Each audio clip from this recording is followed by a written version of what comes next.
Hi, I'm Dr. Tony Nettleman, and thank you for joining me for the Texas RPLS Q&A review, question number 17. The call of the question states, in order for a land surveyor to be found negligent, something I hope you never are, in his or her work, the plaintiff must prove negligence to what standard? In order for a land surveyor to be held negligent for his or her work, there is 4 different requirements. We will not go into those requirements today, but we will go into what standard the attorney, the plaintiff, must prove those items. We've got a big list here. Sufficient cause, clear and convincing, preponderance, reasonable doubt, all of these things.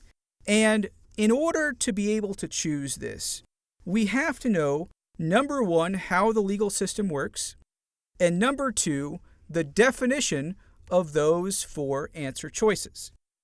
Like freebies? Subscribe to the NLC YouTube channel for free course previews, weekly how-to videos of actual questions, and lots more. Just click subscribe below.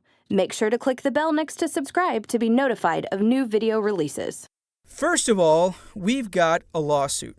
The plaintiff sues and the defendant defends. The burden of proof is placed on the plaintiff, and the plaintiff must prove every element of his case. Here, the duty is placed on our plaintiff, and therefore he's got to prove it. But the big question is, how much does he have to prove? The plaintiff alleges that the defendant is encroaching on his property.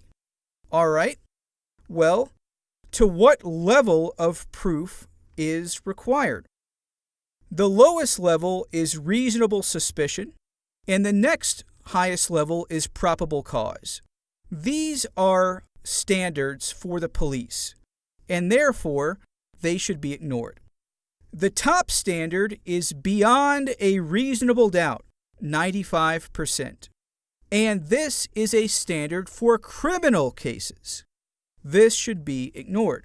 Therefore, the only 2 we have left is a preponderance and clear and convincing.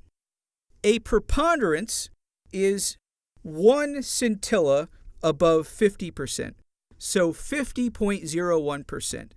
And this is the standard for most civil trials. And then the one above it is clear and convincing. Clear and convincing is something in between a preponderance and reasonable doubt. It's about 75%. And the only thing you need to worry about in clear and convincing is it is for adverse possession cases. A plaintiff must prove a boundary dispute, acquiescence, title by a preponderance, and a plaintiff must prove adverse possession only through clear and convincing. So if you're given a choice between these 5 and you're not sure, you should always go with a preponderance.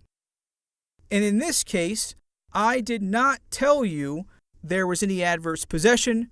I said negligence. And professional negligence, and you should know all 4 elements of this, is going to be proven by a preponderance of evidence. Therefore, the correct answer is B, a preponderance. Would you like even more? We have created an entirely comprehensive Texas RPLS exam course. It's got slides, videos, practice questions, and handouts.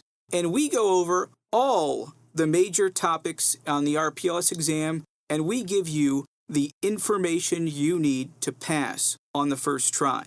Included is a full-length 8-hour practice exam, which will get you ready for this exam and get your mind set on game day. Go to nlcprep.com/RPLS for more information.